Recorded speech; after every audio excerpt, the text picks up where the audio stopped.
Hello and welcome back to Crafted by Corie. If you are new, I'm Corie. Welcome to my channel, and if you are returning, thank you so much as always for being here. You know how much I appreciate every single one of you. Today's video is full of spring inspiration, part of a collaboration, so even more inspiration. More of that in a little bit. For now, let's go ahead and get right on into the crafting. DIY number one. All right, I have a little bicycle wreath form, I'm going to call it for lack of a better term. I picked this up at Dollar Tree. I also have that sisal twine that I'd gotten at the Home Depot quite some time ago. And I am going to be taking my twine and wrapping this entire bicycle wheel, the spokes and everything individually. And I was actually inspired, and I was looking for my inspiration picture and couldn't figure out where it might be. And I realized just before doing this voiceover that it was actually my sweet subscriber Rose who shared her project last week that inspired me to create this. So thank you for the inspiration, Rose. But as you can see, I am just taking my twine and wrapping and wrapping and wrapping. Y'all, this took a really long time. I mean, longer than I had expected it to take. It probably took me a couple of hours to get this whole thing wrapped, so not putting you through all of that. But as you can see, I've got a bunch of loose ends at the top. Not to worry, once I had it all wrapped, I'm just going to go around one more time on the outer rim, and I'm going to wrap in all of those loose ends so they will all be completely hidden. And once I get to the end, I'll just go ahead and I'll tie it off with that last loose end. I'll be able to trim it really close and just hit it with some hot glue to make sure that it doesn't come undone. And then I went ahead and I worked on the center to cover that up. I'm just going in between the spokes and wrapping it around and around until everything there was covered as well and no loose ends. Hitting that with some hot glue, and then I'll be able to trim that close and we will be all done with that. Now I'm using my little lighter to burn off all of those little strings, and it actually gave it kind of a cool aged look and effect too, because I really hit it hard with the flame. If you do that, just be careful, right? Make sure you have water nearby. But this is a bouquet, if you want to say, that I had picked up from Walmart not too long ago. And I splurged a little bit on it. I think it was like $7 and change, if I'm not mistaken, which is more than what I normally spend. But I thought it was so pretty and it was going to be perfect for this. So, of course, I'm cutting it all apart the way I normally do. And once I had all of my pieces pulled apart, I went ahead and started fashioning it together the way that I wanted it to look. I was pairing up the buds, the blooms, with some of the greenery because I wanted to have that breaking it up a little bit. And then I went ahead and got out a piece of parchment paper to stick under here. I started pulling away the all of the blooms. I wanted to maintain my two anchor pieces, so the little hydrangea at the top and the bottom, I wanted to make sure that I kept those in the same spots so that I had the same area to fill in between. Hopefully that makes sense the way I'm trying to explain. I just wanted to make sure I didn't have big gaps with all of my florals. So here I'm realizing, you know, I need to put that parchment paper down underneath here. And the reason I use the parchment paper is that the hot glue doesn't stick to it. It peels right up off of the hot glue. So it's great to have under anything you're working with hot glue on, because you can just lift it right up off of there and you don't end up with, you know, pieces of paper stuck to the back of your project. So then I'm just going to come in and secure each of the other pieces, working top and bottom simultaneously. So coming in one piece at the top, one at the bottom. Now I'm going to go ahead and at first I thought I was going to attach the greenery to my bicycle wheel and then attach the flower in. And then I decided, you know, it would really make a lot more sense or make it easier for me to attach the greenery directly to the blooms and then attach that whole thing to the little wheel. So that was what I ended up doing. So I went ahead and got all of my greenery attached to my blooms. When that was all good to go, I proceeded to secure them to the little bicycle wheel. So Actually, I did decide I was going to go in and just make sure I knew where I wanted everything again now that I had started securing the top and bottom pieces down. And once I was satisfied with that, I went ahead and added the hot glue in. So just one piece at a time, taking my time. And once I had all of that secure, oh, I've still got a little bit more to do. And you know, I just do this so that it looks pretty to my eye, right? But once I had it all secure, I flipped it over, made sure everything was nice and attached. I added a little more hot glue where I thought it might need some.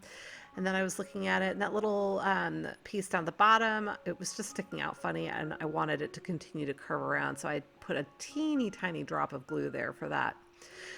Now, I thought I wanted to use this really pretty satin ribbon for the hanger, and I was going to put a bow at the top and all of that. So I got it on there, and I did not like it. It's a very pretty color and a very pretty bow, but I did not feel like it went with this piece. The piece is a little bit too rustic, and I felt like the bow was just, it was too satin.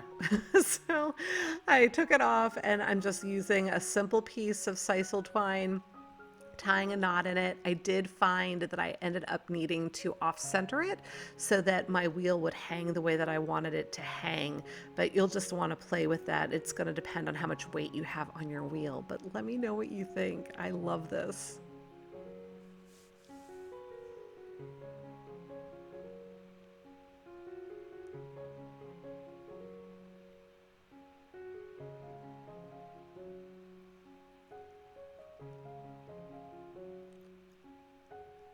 And as I mentioned earlier, today's video is part of a spring collab with all of these amazing crafters. I am so excited to be a part of this. The link for the playlist is in my description box as well as pinned in the comments. Please go visit all my friends and let them know I sent you. DIY number 2. All right, I have these cute little bunnies. These are from my sweet subscriber Rose, who inspired me on the last project, and I am going to take off their little tails as well as that hanger on the one, and then I'm just gonna sand off the places where their tails were to get everything nice and smooth and ready for paint. This is my Adirondack white chalk paint. And I'm going to give the bunnies several actually coats of the white. I think I ended up with 3 or 4 coats just to make sure that everything was nice and covered up. So once they were all set with that, I started mixing some paint colors. So I've got my celery that I'm putting into that first jar. This is provincial blue, and this is my Victorian I know what it's called, you guys. I will think of it. Vintage Victorian. There we go. And then you saw me adding white. I just wanted to lighten up these colors a little bit more for these little bunnies. I am now taking my Scotch tape and I am creating stripes. I've got 2 pieces right next to each other. The second one is just serving as a spacer until I put down the third piece. I'm sure you've seen people do this before, myself included, just spacing out my tape stripes so that everything is uniform as far as making my stripes on my bunnies go. And then once I had all of that done, I came in with my little sponges and I dabbed on the paint in the exposed areas. So I've got my vintage Victorian, my provincial, and my celery. But again, these are all mixed with white, so they're all lighter than the originals. That's the great thing about paint. You can mix pretty much any color you desire. So I'm peeling off my tape. At first I thought I was going to do buffalo check with these, but then I decided I just wanted to do something different. I've been doing a lot of buffalo check, and so I figured why not do little polka dots.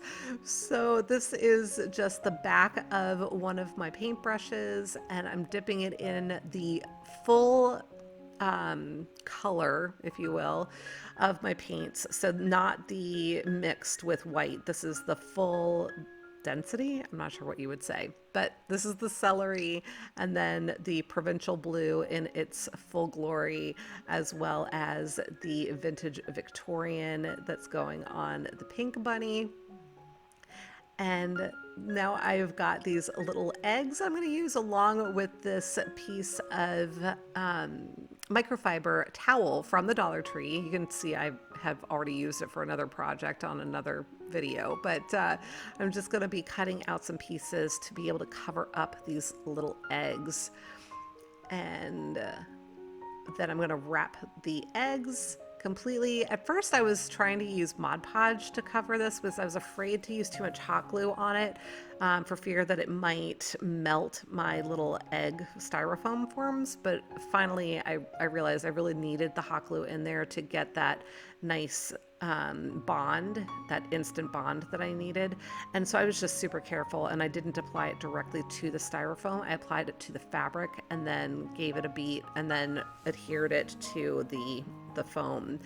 So then I gave it a good amount of glue and attached it to my bunny. I'm standing the little bunny up there so that we can make sure that it's all being set in the right place. Now he was rocking because he is round and so is the egg. So I went ahead and grabbed my little wooden blocks from the Dollar Tree out of my stash, and I'm just attaching one to the back of the little bunny guy to prevent him from rolling on us, and gave a little bit more stability as well. So did the same thing with the green bunny and the pink bunny, and then we had our set of 3. Let me know what you think.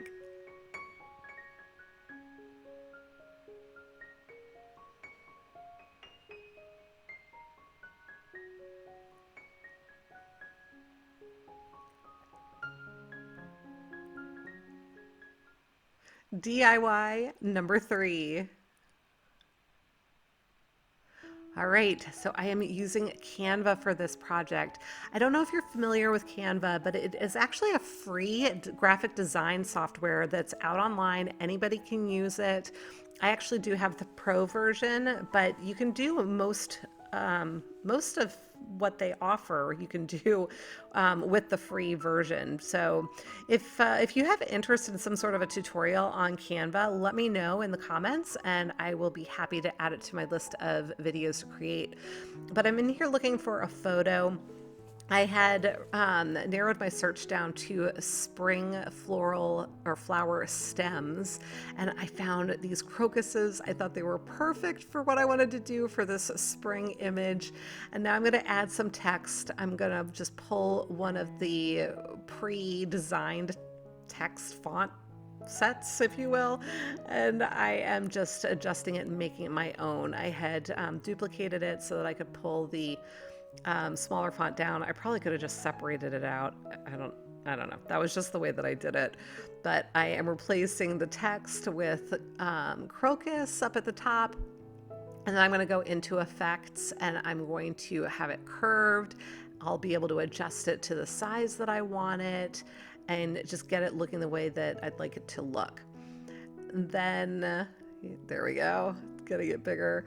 And then I'm going to go ahead and I am going to make sure that it's nice and centered, and I'll work on the frame next for the crocuses. I went into shapes and grabbed a square. When I pulled the square in, it was this pretty green color, which was perfect for what I wanted. And I'm just lining it up and getting it where it needs to be. And then I'm going to go ahead and duplicate that, make it a little bit smaller, and I'm going to color that one white because I'm creating just that border that I want around my flowers. I am adjusting the order, if you will. So I brought the flowers to the front, and now we've got that frame. So I had tried coloring crocus purple. It wasn't the right shade, so now I'm using the eyedropper that Canva offers to get the exact purple color that's in my flowers. I'm just adjusting the text at the bottom. We're going to call it Spring Valley Flower Farm when I'm done with it. And so the great thing about this, you can create literally anything you can imagine and make it your own. And this really didn't take a whole lot of time, and I love the result. This was just printed out on my color printer. This is a picture that my sister gave me. This is my sister and my cousin from a long time ago, but she didn't need it any longer. I'm going to go ahead and pull out the picture. I'm going to be repurposing the frame for this project. It had these like little doodads supporting the frame. I don't know what you even call these. They're like staples almost that stick out. And so I had to bend them all up to get the backing out and then get the picture out. So I was successful with that. And it looks like the mat is going to be the perfect size for our crocus image. I'm just carefully taking off the original photo, and then I'm going to take a look at it and see what that's going to look like. Now, I'm not crazy about the color of the mat, so I'm kind of thinking about what I'm going to do with that. I'm wishing that I had it in a different color. It's just this, you know, cream color, almost a beige. Just wasn't going well with the bright white. But I was then trying to get the glass out of the frame, and I was having a time with it. So ultimately, I didn't want to break the glass. I did try, but I figured, you know what, I'm just going to leave it. I'm going to tuck some paper in there to protect the glass. Although when you paint on glass, you can just use your putty knife to scrape it right off again, but I didn't want to have to deal with the mess. So I just protected my glass, and then I'm going to come in with a chip brush and doing a really rough coat of paint on the frame. So all over the frame, but really it's just one coat, and it is not full coverage at all. And that was the way that I wanted it, because we're going to distress this. Now, I don't know if it's because of the high gloss on the frame itself, but it was really easy to just use my putty knife and scrape away the paint in the areas where I wanted it a little bit more distressed. And I kind of like banged on it a little bit with, you can see me like jabbing it with my putty knife, just giving it some, you know, texture in some areas and distressing it. Once I had it the way I wanted it, I just grabbed my rubbing alcohol and I'm cleaning off the glass and just making sure that it's going to be nice and ready for my picture. Now it's time to figure out what to do with this mat. And I was thinking, you know what if it were like a light green? I have no idea when I start this if you can paint a canvas without ruining it. Not a canvas, this is a mat. I didn't know if I could paint the mat without ruining it, but I grabbed that lighter celery that I had mixed with the white, and I went ahead and painted it, you guys. So I gave it 2 coats of paint, and you know what? It did just fine. It was perfect, actually. Once it was all dry, I promise you couldn't even really tell that it had been painted. It looked like it was originally that color. So 2 coats of paint, I let it dry completely. I might have used my heat gun on it. And so much better. That makes my heart happy. Now we're ready to go ahead and put it together. So I flipped it over, taped it to the back of the mat to make sure that it wasn't going to move around or drop down inside the frame. And once I had that nice and secured, we were ready to go ahead and pop it back into the frame. So got it all situated. I dropped it back into the frame, and then I went ahead and pushed down all those little doodads again. And there it is. Let me know what you think.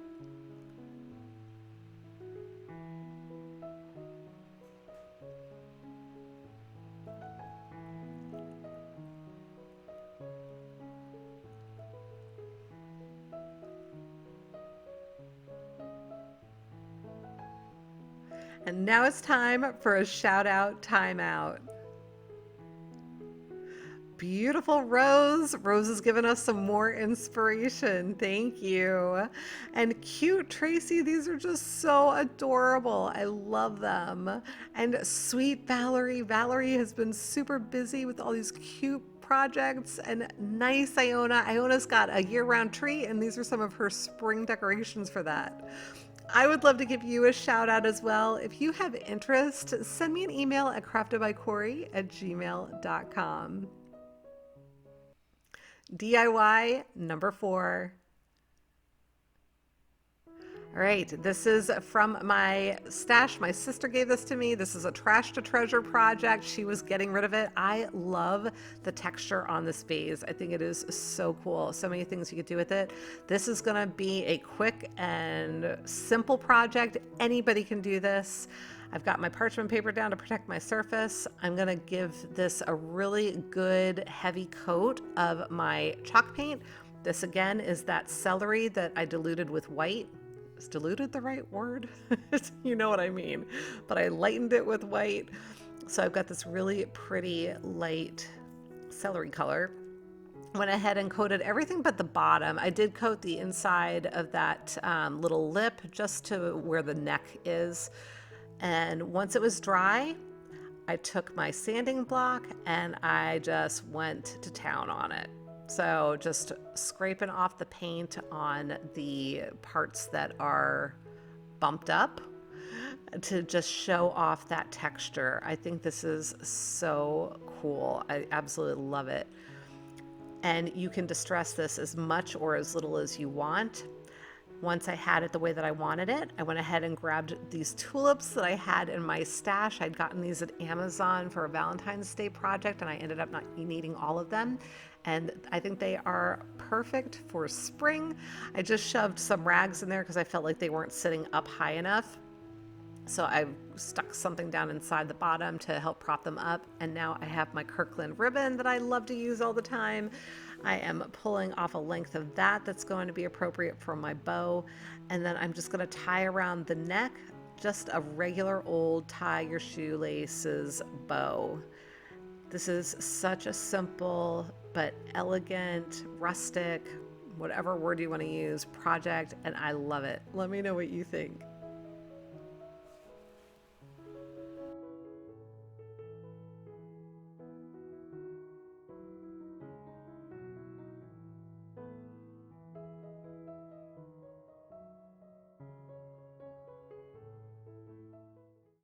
Okay, everybody, that's it for today. If you enjoyed the projects, please give me a big thumbs up and remember to leave me a comment because it really does help my video to get noticed by YouTube and it helps my channel to grow. I appreciate your support so much.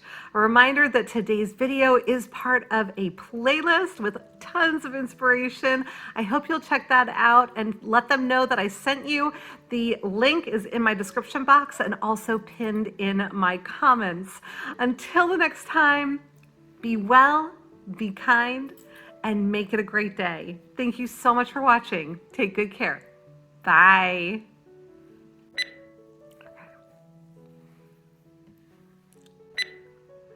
Hi everybody and welcome back to Crafted by Corie. If you're new, I'm Corie. Welcome to my channel, and if you are returning, thank you so much as always for being here. You know you mean the world to me. Today we are doing some spring DIYs, part of a collaboration with some fantastic crafters. More about that in a little bit, but for right now, let's go ahead and get back into the, no, not back in, we're just starting out. Okay, everybody, that's it for today. If you enjoy... Okay, everybody, that's it for today. If you enjoyed the projects, I hope you'll give me a big thumbs up. Please leave me a comment. It really does help my channel to grow because it helps YouTube to recognize my video. So remember, today's video is part of a collaboration. There are some amazing crafters that you're definitely going to want to go and check out in the playlist. That playlist is linked in my description box and is also tagged at the very top, or pinned, I should say, at the very top of my comments. So hopefully you can find it without any issue. And why am I talking so much? Okay, everybody, that's it for today. I hope you enjoyed the projects. And if you did, please give me a big thumbs up and leave me a comment because it really does help me to get noticed by YouTube and it helps my channel to grow. Remember, today's video is part of a spling. It's spring, spling.